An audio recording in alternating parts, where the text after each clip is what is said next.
included myself, General Perna, and our vaccine chief, Dr. Matt Hepburn.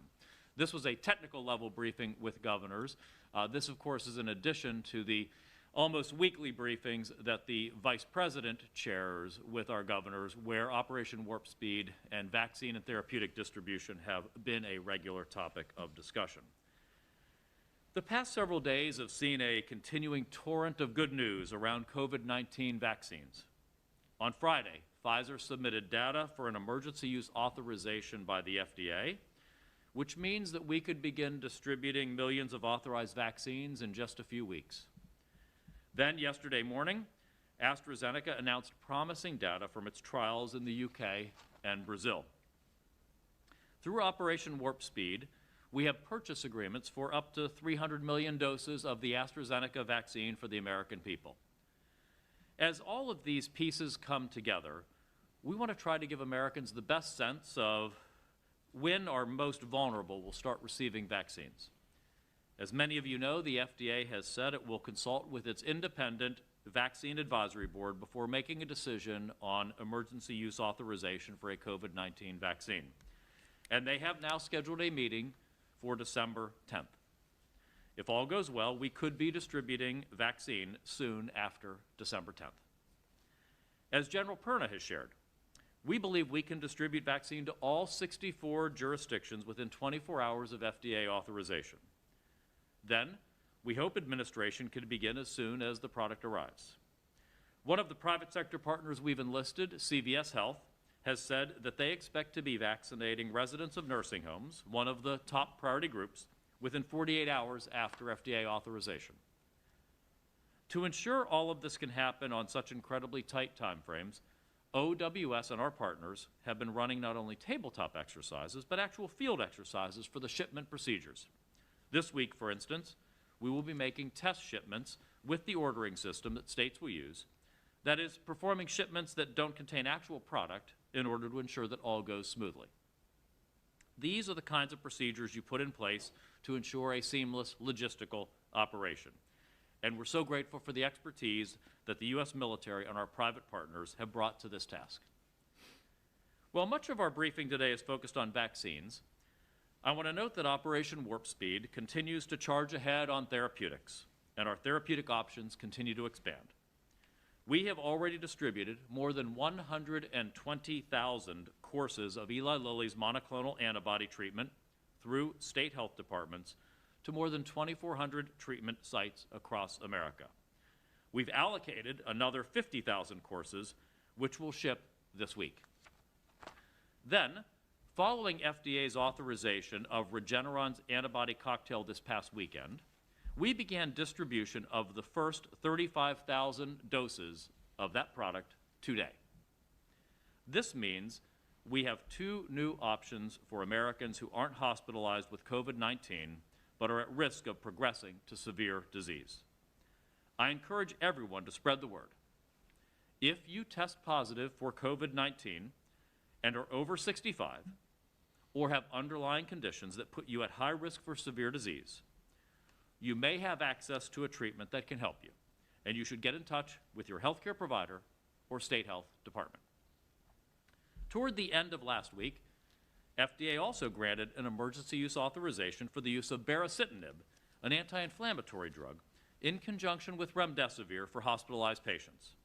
This was based on results from NIH's Act II trial coordinated with Operation Warp Speed, which found that there was a statistically significant reduction in hospital stay for that drug combination versus remdesivir alone. This is a product that is already widely available in the United States. Over 250,000 people have received convalescent plasma.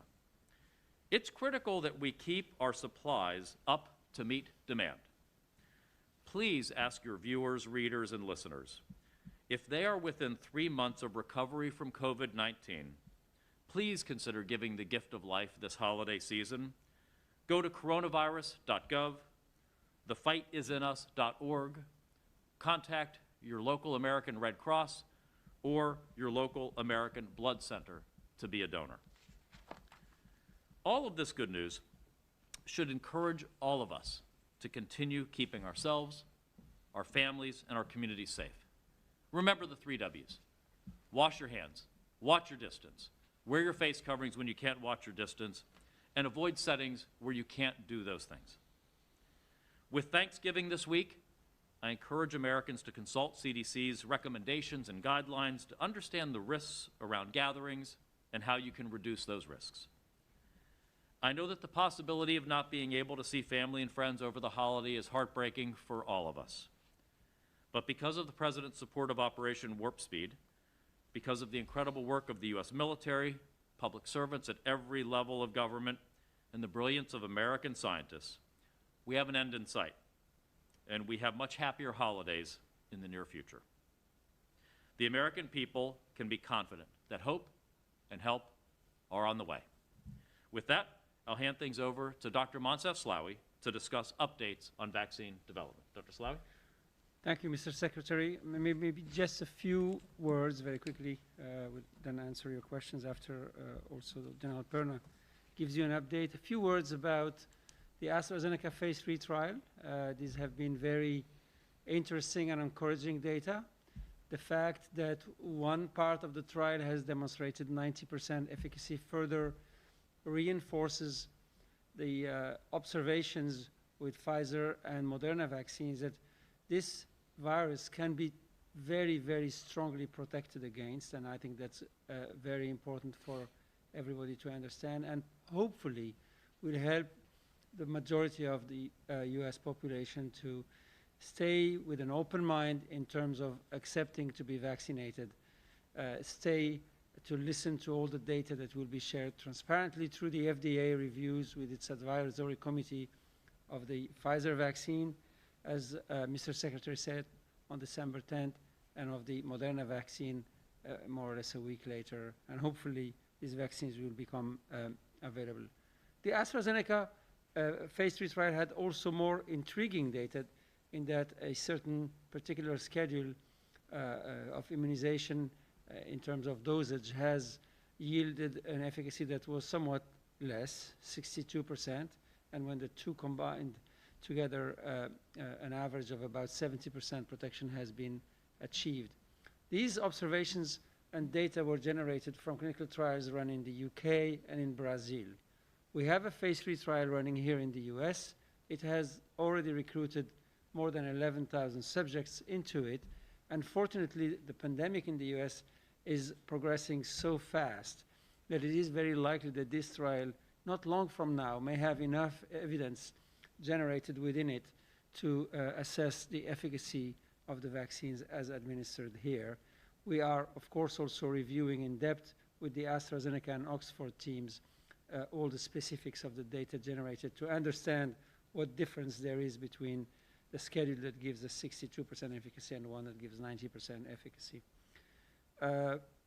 On the therapeutic side, I'd like to also add one element of information to the information that Mr. Secretary gave, which is an important one, I think, in the sense that Merck, a large US pharmaceutical company, has acquired a small biotech company called OncoImmune that we have identified about 7-8 weeks ago as holding data with a particular program in their portfolio that are really impressive in that in the interim analysis of their phase 3 trial that was ongoing, they had over 50% relative reduction in the risk of mortality in patients that had severe hospitalized but not yet intubated condition with COVID-19.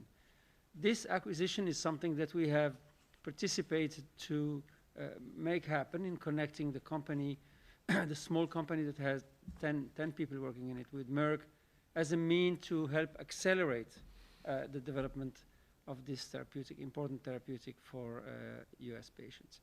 And finally, the last point I'd like to make is to invite as many volunteers as possible to please come and participate into the vaccine trials if you are healthy, and particularly if you correspond to the at-risk populations over the age of 65 with comorbidities, or if you are parts of the rich diversity of populations in the United States. It is through your generous participation in clinical trials that we are able to generate and understand the performance of our vaccines and help us make them available faster and better for all of you. Thank you.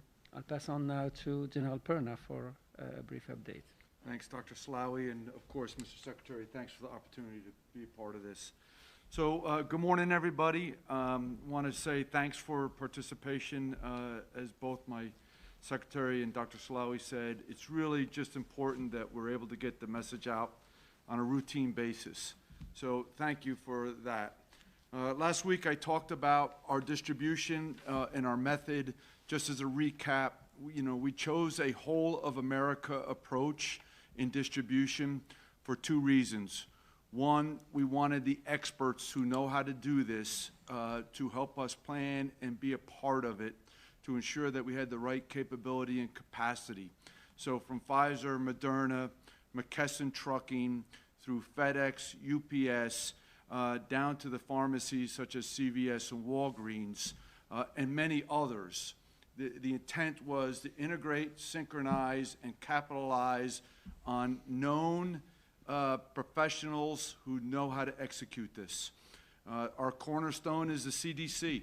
These experts know how to distribute vaccines. They do it annually, and we were able to take all their lessons learned over the years and apply them into the plan. Second reason we chose this whole of America approach is we wanted the American people to have confidence in the process, not to be afraid of or enamored by all the grandiose schemes, but yet just know that the common names of America are distributing the vaccine to them, and that when they have the vaccine administered, it'll be in locations that they're comfortable with, local hospitals, doctors' offices, local pharmacies such as CVS and Walgreens, or private pharmacies supporting rural areas. So again, it was about making sure we had the capability and capacity, and two, giving the American people the confidence that the vaccine will be delivered on a timely and routine manner. So today, with that said, I'd like to talk about three things. One, our allocation strategy. Two, the Pfizer testing that they've been doing in moving their product around the nation in their containers, and then managing ultra cold storage. I think 3 points to highlight that would help you see the specificity of the things we're doing. So first, allocation numbers went to the 64 jurisdictions and 5 federal agencies last Friday. In fact, we hit the button at 11:35 p.m. or 23:35 military time. And that information went out to all the jurisdictions and 5 agencies through Tiberius.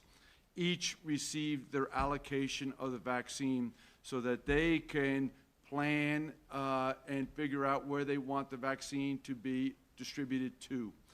As a reminder, we are able to distribute the vaccine to any location in any jurisdiction that has been enrolled as a provider. We are not constrained by numbers. It could be 1, it could be 1,000 or beyond. As long as they are an enrolled provider and the state approves them and they have the minimum requirement of the vaccine, which is 975 doses by Pfizer and 100 doses by Moderna, we collectively, with this whole of America approach, can deliver anywhere in America to that end. Second, we have maintained a minimum safety stock, but only to assess the initial distribution of the vaccine to ensure that everybody understands the process, understands the clarity of requirements for ultra cold storage, and understands how to utilize and administer the vaccine. But once we are confident that the jurisdictions are confident, then we will release the safety stock to ensure maximum use in the country. We have provided, and we are working with each of the administration or jurisdictions right now, methods to plan and then figure out allocation within the states through the system we call Tiberius. We have been working with the jurisdictions for quite some time now partnered at the CDC level on how to run scenarios to actually determine where they put their allocation of vaccine to the best advantage in following FDA, EUA guidance, as well as CDC, ACIP guidance. This way that leadership of the state has the maximum capability and capacity to plan, look through different scenarios, and then make a final decision to best impact the people of the United States. Really powerful system to help us lead our way through execution and not react. We will be sending, after we send the initial push of the vaccine here, pending EUA, then we'll be on a steady drumbeat of sending allocations to the jurisdictions every week, right? We'll allocate vaccines. Jurisdictions will be allowed to go in 24/7 and order and distribute the vaccine to where they want it. And then the following day, we'll be able to get it to the locations that they designate. Really hard work, great collaboration with both HHS, Department of Defense, and industry to get this right. But I'm very, very confident that we have a solid plan and that we have the ability to observe, watch, monitor, adjust to meet the requirements as been specified through the states. So very difficult challenge. We're working on this constantly. We work rehearsals of different scenarios to make sure we're capturing all the nuances of the delivery, but each and every week we get stronger. It's not lost to anybody listening. We're 1 week closer to distributing the vaccine. We're 1 week closer to refining to the exactness that we need to have to do this, and I'm very confident in that process. So the second thing I'd like to talk to you about is the Pfizer-initiated tests. Really remarkable. You know, we do this all the time in the Department of Defense. It's one of our strengths. We know how to plan. We know how to rehearse. I was equally excited to watch Pfizer and Moderna go through similar processes to make sure that their product is right to begin with, but most importantly, we can get it where it needs to be when it's time to get it out to the American people. Pfizer is really implementing a very aggressive approach to figuring out how to get their product out to the administration sites as designated by the states.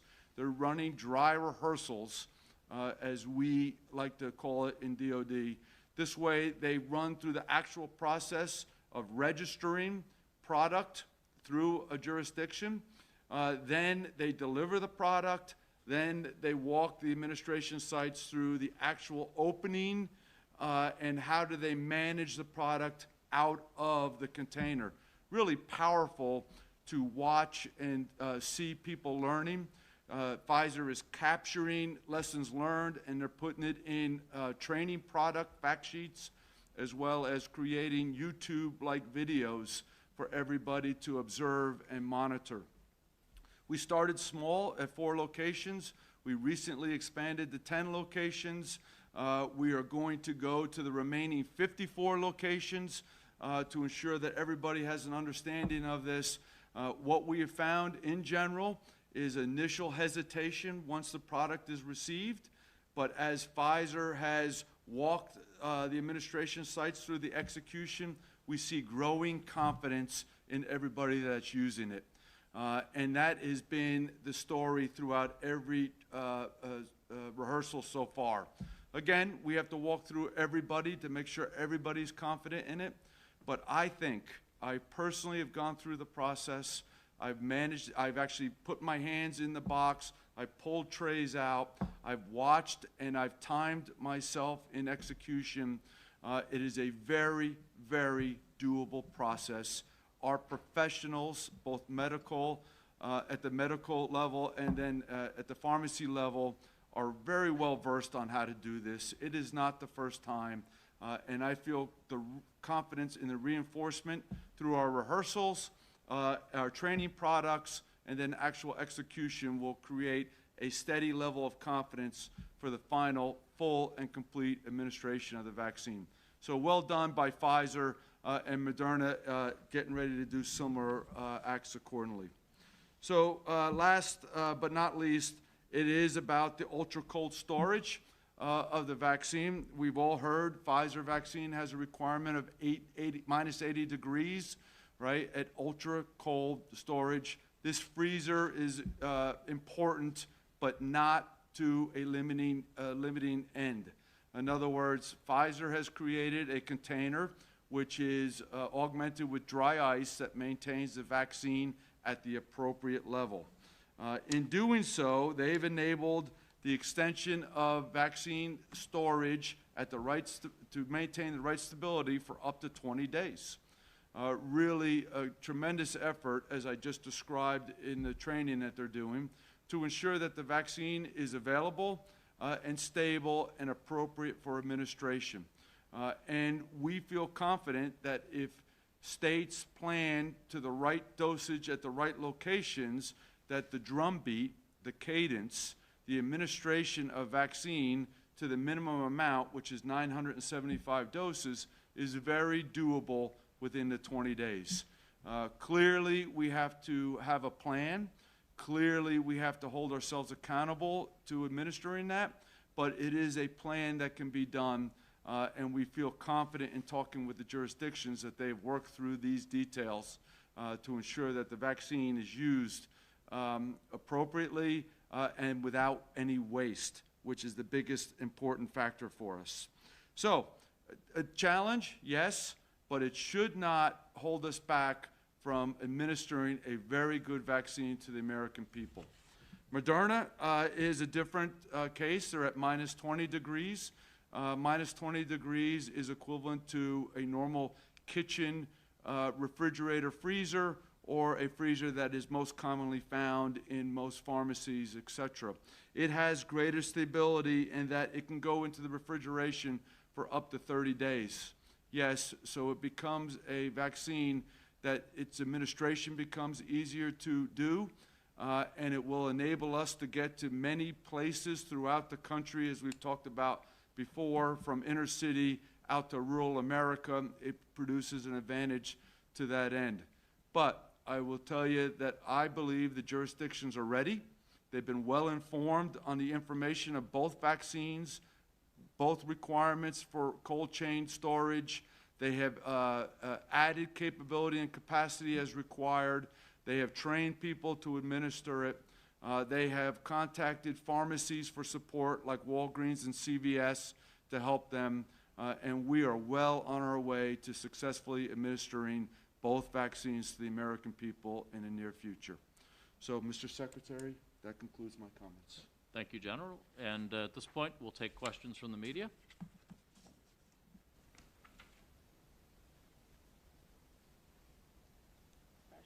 As a reminder, this call is recorded.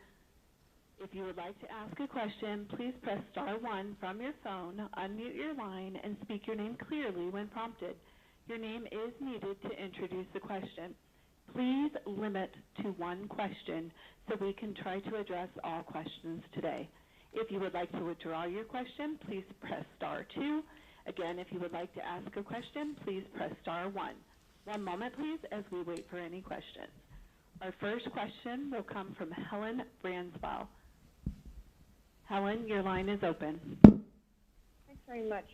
This is probably a dumb question, but can you talk us through the logistics of how this will work? Somebody, a hospital in, say, Reno gets 995 doses of the Pfizer vaccine.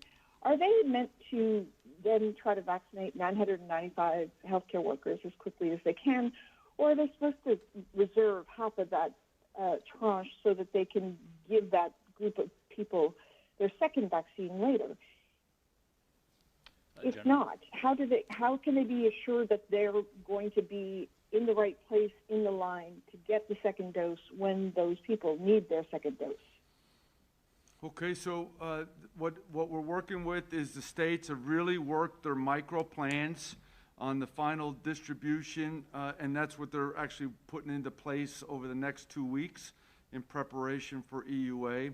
And they're specifying, they've identified amounts of providers Providers can be everywhere from local hospitals, doctor's offices, pharmacies, etc.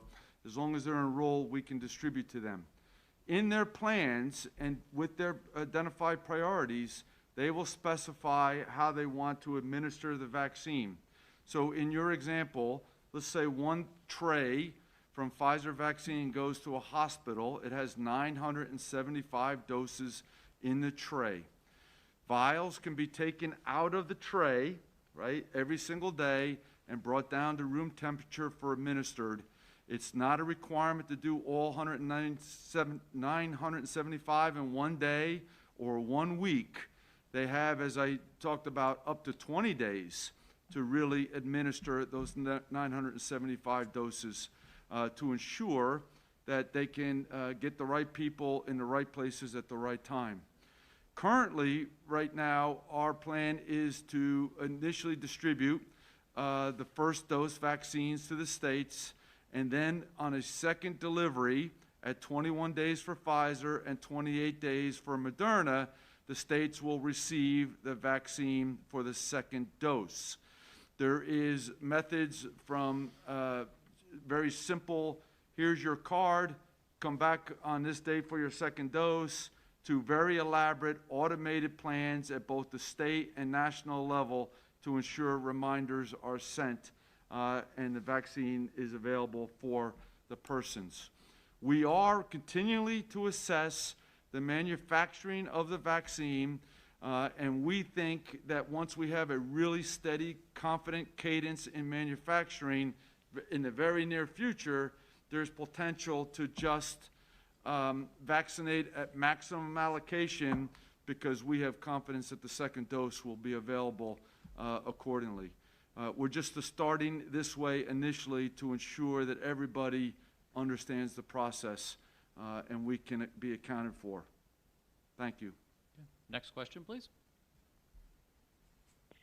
The next question is from Zach Brennan, Politico. Hi, thanks for taking the question. So can you We talk can't a little hear. bit about the timing with the ACIP recommendation after a possible EUA? Will states be able to adjust where the first round of doses will go based on the ACIP recommendations, even if you're shipping, within 24 hours after the EUA? Yep. So, Zach, I think it's important to understand the nature of ACIP's role. This is for other members of the media. This is the Advisory Committee on Immunization Practices, which is an advisory committee set up under statute that's used by CDC Connected, usually the Vaccine for Children's program. The ACIP has, of course, a very important role in that when they make a recommendation for a group to be vaccinated, that they say essentially that the efficacy outweighs safety risk for vaccination and they recommend vaccination, that triggers various reimbursement mechanisms in our system once there's an ACIP recommendation. As we have with the National Academies of Science, we've worked with the Advisory Committee on Immunization Practices in addition to their statutory obligation on that binary recommendation to vaccinate. We've also sought any insight, input, et cetera, around when dealing with a scarce quantity vaccine, which groups, which cohorts to prioritize. At the end of the day, that is a decision, though, of the U.S. government to make, which is where to recommend the prioritization. And in the final say, it will be our nation's governors in implementing the distribution plans to tell us, as General Perna has repeatedly said, where to ship, and they will decide whom the vaccine is given to. We hope that our recommendations will carry weight with them, but at the end of the day, they will make that decision. And so we are not dependent on any delay for ACIP in terms of helping to advise states on that prioritization. We received some information just yesterday from ACIP. We had received the National Academy's input previously, which is still going through some public comment with them.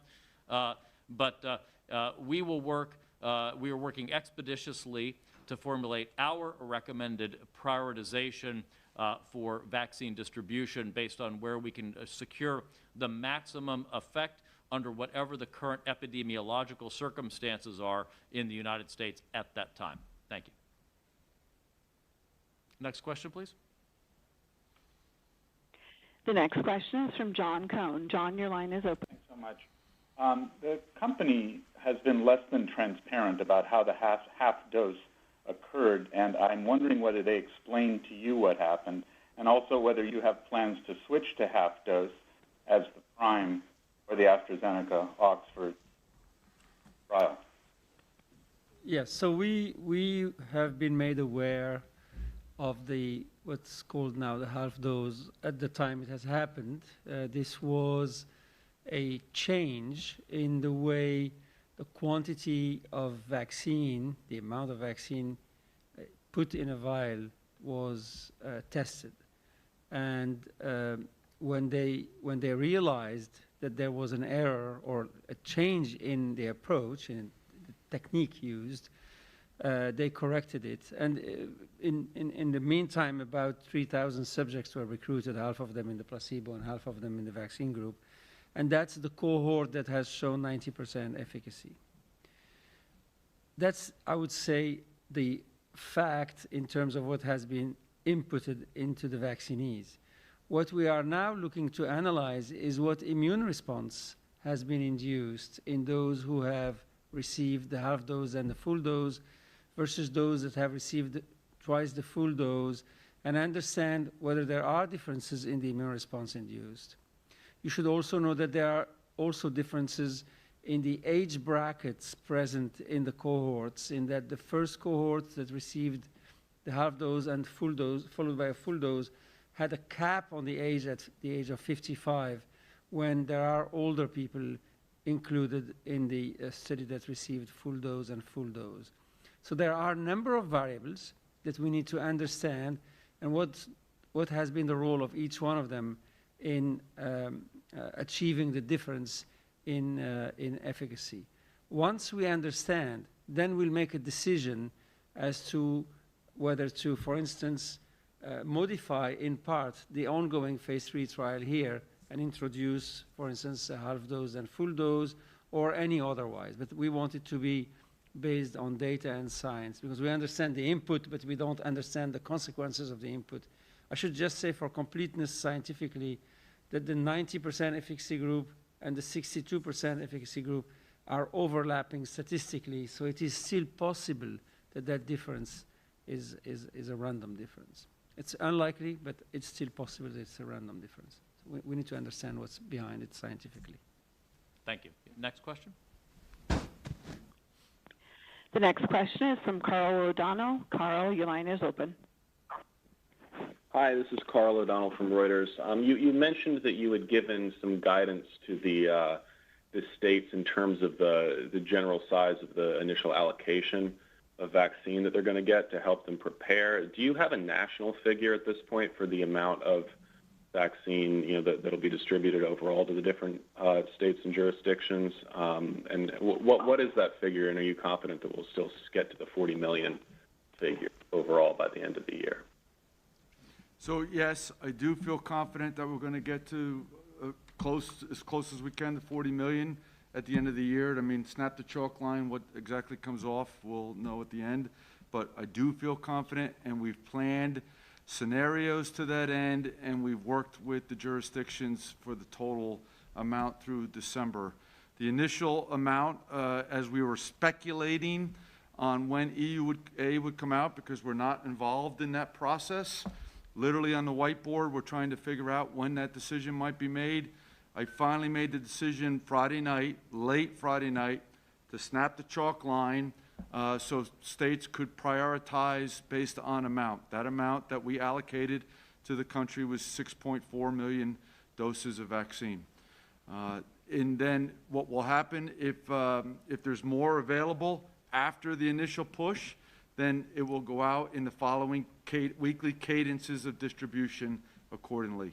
But yes, 40 million by the end of the year. Next question, please. Next question is Dan Bergano, BuzzFeed News. Thanks very much.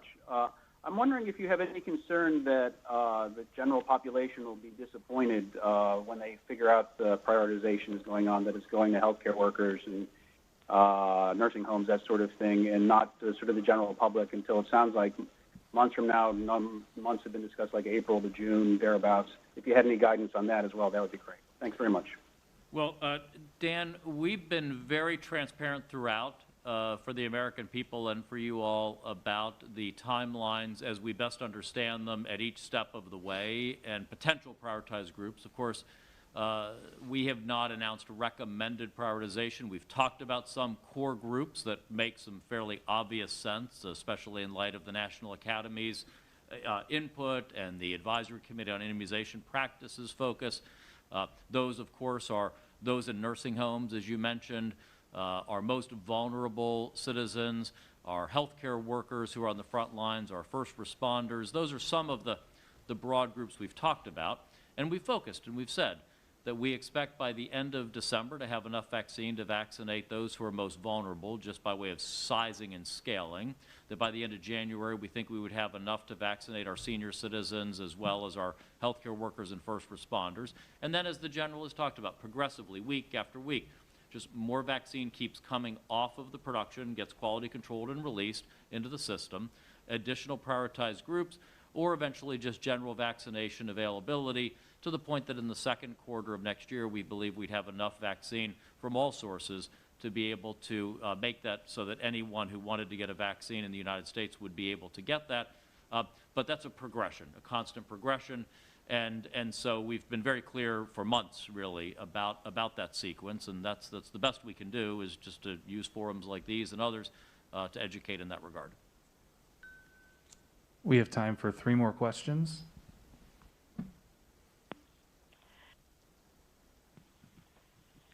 The next question comes from Tom Howell, Washington Times. Hi, thanks for doing the call. This question is probably for the Secretary. Earlier in the year, there were some polls that showed some people were leery of taking a vaccine. Some of that was tied to campaign timelines. Now that the election is over and now that some data is coming in that shows these shots are quite effective, how confident are you that people will be eager to go take up the vaccine, and what are you doing to ensure, to alleviate any skepticism, especially among minority populations? Thank you. Yeah, thank you very much, Tom. Excellent question. You're right. We saw ever-increasing numbers of potential vaccine hesitancy in previous months. Unfortunately, there was a lot of rhetoric out there that was not helpful in terms of inspiring confidence in the process. The President and I have been clear that politics would play no role in the development, the manufacture, the distribution, or approval of a vaccine. I think the proof is in the pudding there, that we have all of these various checks on independence in the system. I've talked about 5 separate checks. The Data and Safety Monitoring Board that determines even if the drug company gets to see data. The drug company's own ethical checks, where they determine if they even find the data to meet their ethical standards to submit for approval. The fact that the FDA has laid out both final biologic license as well as EUA guidance on what standards they would hold a vaccine applicant to. The fact that the FDA would hold a public advisory process with their Vaccine Advisory Committee that is an independent, transparent, public process. They've already announced on Friday that December 10th will be the date for the Pfizer Advisory Committee. And then finally, the fact that FDA career scientists, career leaders, will make the ultimate call on whether a vaccine meets FDA's data, scientific, evidentiary, and legal standards for authorization or eventual approval. We have seen, since the Pfizer and Moderna data have come out with such exceptional results, and of course, with the passing of the election, we have seen in public polling increases in vaccine acceptance among people. We obviously remain concerned, especially in various underserved communities, about any issues of vaccine hesitancy. The CDC, our Assistant Secretary for Public Affairs, as well as all of our public health leaders are working on a public service announcement campaign that would work to educate the broad population regarding the need to be vaccinated, the safety of the vaccine, the efficacy of the vaccine, the importance of getting vaccinated if you're in one of the target prioritized groups. And we'll keep doing that. And I think progressively, as more and more people get vaccinated over time, the prioritized groups moving forward eventually to general vaccination, hopefully, there's a positive experience for individuals, and that by word of mouth, in addition, of course, to all of the education efforts, we continue to reduce vaccine hesitancy and continue to increase support among people to get vaccinated.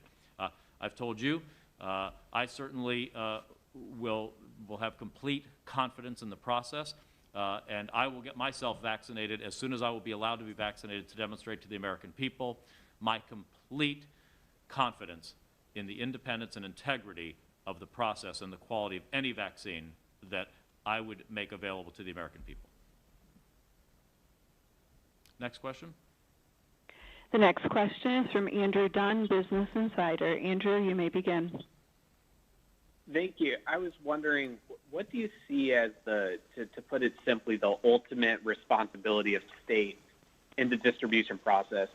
Can you go over clearly what jurisdictional public health leaders will need to do as part of the campaign? And have you heard from any states or regions about a need for additional funding to actually make that happen at the state level? Yeah, thanks. I'll start and I'll ask General Perna to add to it. This is obviously, as we talked about in our last call, there are two types of partnerships here that are involved. The first is the public-private partnership of what we're trying to do to really leverage the systems around vaccine distribution in the United States that are well-rehearsed and that work. We want to make the experience for people as close to the flu vaccination experience as possible in terms of meeting them where they are. The second is a federal-state partnership, very tight linkage between us.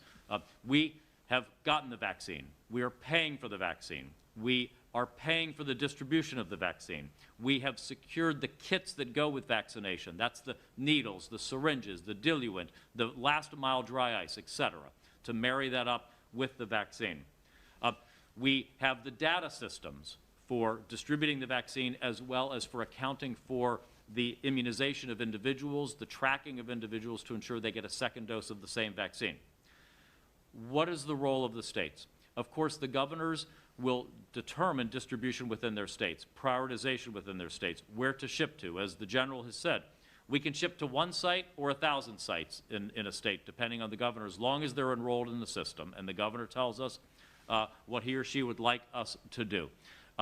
That's one. Tell us, as almost an air traffic controller, where would you like us to send or have sent the product? The second is ensure your data systems are working with ours and that you've signed data use agreements to ensure the ability of coordination of information across the United States, so that if somebody gets vaccinated with the first dose in New York and they then go down to Florida for the rest of the winter, they can get their second dose in Florida, and if it was Pfizer, it remains Pfizer. If it was Moderna, it remains Moderna. The states will obviously, if there are additional areas that they would like to ensure distribution to beyond the normal traditional mechanisms that we've worked on, hospitals, chain drugstores, community pharmacies, community health centers, public health departments, if governors feel there's a need for customized other approaches, they are fully at liberty to set those up. That is part of them being in the driver's seat on that localized micro distribution planning. We've put out $340 million for flu and COVID-19 vaccination to date. Another $140 million is going out in December. Money should not be the barrier to effective, efficient distribution of the product, working with the states, but it is important to remember just how much of this entire process is already federally funded and federally supported in partnership with the states. General? Mr. Secretary, I am 100% agreement in everything you said and have nothing to add. Well, thank you, General. One last question, I believe, Michael? Thank you. The next question is from Jared Hopkins. Jared, your line is open. Thanks. Jared Hopkins from the Wall Street Journal. Regarding allocation, previously the CDC said that besides population, local spread of COVID was going to be a factor for determining for each state. So can you explain sort of how you guys decided on each state's individual allocations within that 6 million that you mentioned earlier? Is it based on infection rates from Friday or something else? Yeah, so Jared, you know, given the national spread of the disease at this point, and unfortunately for the foreseeable future, working and seeking consultation with the governors. We asked the governors for input on allocation methodology. We didn't receive feedback from many, but the feedback we did get was supportive of what we proposed, which was to keep this simple, and on the initial allocations to follow a per capita over the age of 18 population-based formula for distributing the vaccine. We wanted to keep this simple, first because we're seeing effectively nationwide spread and susceptibility to the disease, but also once we pass through these initial tranches where we're in much more of a scarcity situation, we're eventually going to get to the point where it would need to be per capita, and so instead of having multiple methodologies, we thought it best to keep it simple. The governors supported that from the feedback that we received, so that was the approach we took, correct, General? Exactly right, Mr. Secretary. So we thought that would be the fairest approach, the most consistent. I want to thank you all for this. We're going to keep doing this weekly or as much as needed. We want to make sure that you're getting your questions answered, that we're being transparent about our Operation Warp Speed work on therapeutics, on vaccines, on distribution practices. I was not asked about this, but I do want to let you know that consistent with the GSA administrator's ascertainment yesterday, last night, our top career official, Rear Admiral Schwartz, who has been leading our transition planning efforts, was last night in communication with the Biden transition team. We are immediately getting them all of the pre-prepared transition briefing materials.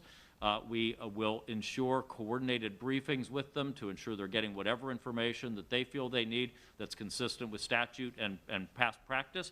I have reiterated, as I've said publicly to you all, I reiterated to Admiral Schwartz my firm commitment that transition, planning, and execution will be professional, cooperative, and collaborative in the best spirit of looking out for the health and well-being of the American people, and in particular, saving lives through this COVID-19 pandemic.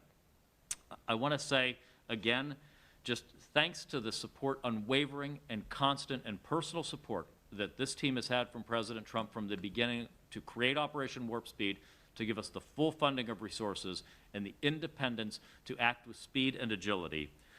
We now have phase 3 data on 3 vaccines, 3 more vaccines in active study. 5 therapeutics now are authorized or approved by the FDA to help people suffering from COVID. So much is already here, so much is on the way. As I say, hope and help are on the way. But that also means we're bridging right now. We're bridging to when we have these vaccines that General Perna is going to ensure are getting out there to our most vulnerable and to our healthcare workers and our first responders and eventually the broad American population. It means we need to bridge through our individual behaviors. We want to make sure that everybody can get to the day of experiencing the benefits of the work that that team is delivering. And that means wash your hands, watch your distance, wear your face coverings when you can't watch your distance. Stay out of settings where you can't do those things. Be especially mindful of indoor gatherings, especially those where you might let your guard down, like household gatherings, overcrowded indoor restaurants, indoor bars. Especially now, as we approach Thanksgiving, I ask all Americans, please be on guard, take care of yourselves, be careful, because there is such a bright day ahead with what this team is delivering on vaccines and therapeutics. We want to make sure that everybody is here for next year's Thanksgiving. So thank you all very much, and members of the media, thank you for helping us in our efforts to ensure the American people go on this journey with us. Thank you. Thank you all. You can send any follow-up questions to our press office at media@hhs.gov. Thank you all for joining today's briefing.